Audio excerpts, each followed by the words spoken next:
महाशिवरात्रि व्रत की प्रामाणिक और पौराणिक कथा। पूर्वकाल में चित्रभानु नामक एक शिकारी था। जानवरों की हत्या करके वह अपने परिवार को पालता था।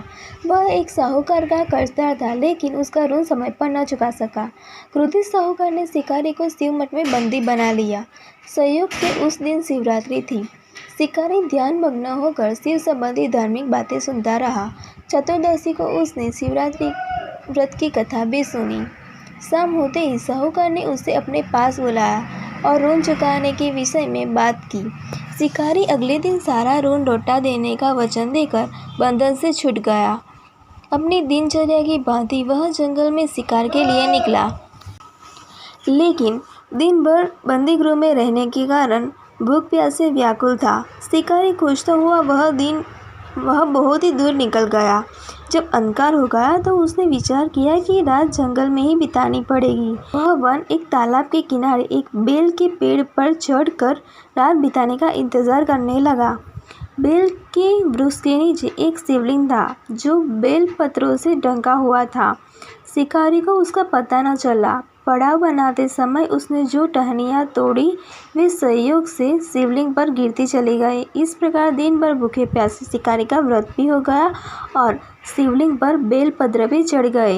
एक पहर रात्रि बीत जाने पर एक गर्भिणी हिरनी तालाब पर पानी पीने पहुंची। शिकारी ने धनुष पर तीर चढ़कर ज्यों ही प्रत्यजा खींची। हिरनी बोली, मैं गर्भिणी हूँ, शीघ्र ही प्रसव करूँगी। तुम एक साथ दो जीवों की हत्या करोगे, जो ठीक नहीं है। बच्चे को जन्म देकर शीघ्र ही तुम्हारे समक्ष प्रस्तुत हो जाऊंगी, तब मान लेना। शिकारी ने प्रतीक्षा ढीली कर दी और हिरनी जंगल की झाड़ियों में लुप्त हो गई। प्रतीक्षा चढ़ाने तथा ढीली करने के वक्त कुछ बेलपत्रों अनायास ही टूटकर शिवलिंग पर गिर गए। इस प्रकार उसने अनजाने में ही एक प्रहर का पूजन भी संपन्न हो गया। कुछ ही देर बाद एक हिरनी उधर से निकली और शिकारी की प्रसन्नता का ठिकाना न रहा। समीप आने पर उसने धनुष का बाण चढ़ाया। तब उसे देख हिरनी ने विनम्रता पूर्वक निवेदन किया, हे शिकारी, मैं थोड़ी देर पहले ऋतु से निवृत्त हुई हूँ, कामातुर विरहिणी हूँ, अपने प्रिय की खोज में भटक रही हूँ। वे अपने पति से मिलकर शीघ्र ही तुम्हारे पास आ जाऊंगी। और शिकारी ने उसे भी जाने दिया। 2 बार शिकार खो कर उसका माथा ठनका। वह चिंता में पड़ गया। रात्रि का आखिरी पहर बीत रहा था। उस बार भी धनुष से लग कर कुछ बेलपत्र शिवलिंग पर जा गिरे तथा दूसरे प्रहर भी पूजन संपन्न हो गया। तभी एक अन्य हिरनी भी अपने बच्चों के साथ उधर से निकली। शिकारी के लिए यह स्वर्णिम अवसर था। उसने धनुष पर तीर चढ़ाने में देर नहीं लगाई। वह तीर छोड़ने ही वाला था कि हिरनी बोली, हे शिकारी, मैं बच्चों को उनके पिता के हवाले करके लौट आऊंगी, इस समय मुझे मत मारो। शिकारी हंसा और बोला, सामने आई शिकार को कैसे छोड़ दूं? मैं ऐसा मूर्ख नहीं हूँ। इससे पहले मैंने 2 शिकार खो चुका हूँ। मेरे बच्चे भूख प्यास से व्यग्र हो रहे होंगे। उत्तर में हिरनी ने फिर कहा, जैसे तुम्हें अपने बच्चों की ममता सदा रही है, ठीक वैसे मुझे भी है शिकारी। मेरे विश्वासपूर्वक मैं उन्हें पिता के पास छोड़कर तुरंत लौटने की प्रतिज्ञा करती हूँ। हिरनी का दुख भरा स्वर सुनकर शिकारी को उस पर दया आ गई। उसने उस मृग को भी जाने दिया। शिकार के अभाव में तथा भूख प्यास से व्याकुल शिकारी अनजाने में ही बेल वृक्ष पर बैठा बेल पत्र तोड़ कर नीचे फेंकता जा रहा।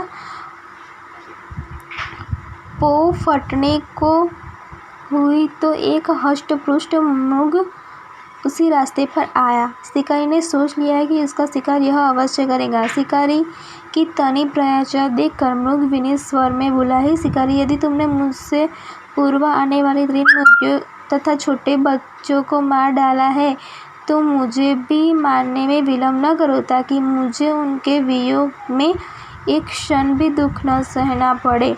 मैं उन हिरनियों का पति हूँ। यदि तुमने उन्हें जीवनदान दिया है, तो मुझे भी कुछ क्षण का जीवनदान देने की कृपा करो। मैं उनसे मिलकर तुम्हारे समक्ष उपस्थित हो जाऊंगा। मृग की बात सुनते ही शिकारी के सामने पूरी रात का घटनाक्रम घूम गया। उसने सारी कथा मृग को सुना दी। तब मृग ने कहा, मेरी 3 पत्नियां जिस प्रकार प्रतिज्ञाबद्ध होकर गई है, मेरी मृत्यु से अपने धर्म का पालन नहीं कर पाएंगी। अतः जैसे तुमने उन्हें विश्वासपात्र मानकर छोड़ दिया है, वैसे ही मुझे भी जाने दो। मैं उन सबके साथ तुम्हारे सामने शीघ्र ही उपस्थित होता हूँ। शिकारी ने उसे भी जाने दिया। इस प्रकार प्रातः हो गई। उपवास, रात्रि जागरण तथा शिवलिंग पर बेलपत्र चढ़ने से अनजाने में ही शिवरात्रि की पूजा हो गई। पर अनजाने में ही की हुई पूजन का परिणाम उसे तत्काल मिला। शिकारी का हिंसक हृदय निर्मल हो गया और उसमें भगवत शक्ति का वास हो गया। थोड़ी देर बाद वह मृग सपरिवार शिकारी के समक्ष उपस्थित हो गया ताकि वह उनका शिकार कर सके। किंतु जंगली पशुओं की ऐसी सत्यता, सात्विकता एवं सामूहिकता, प्रेम भावना देखकर शिकारी को बड़ी ग्लानि हुई। उसने मृग परिवार को जीवन दान दे दिया। अनजाने में शिवरात्रि के व्रत का पालन करने पर भी शिकारी को मोक्ष की प्राप्ति हुई।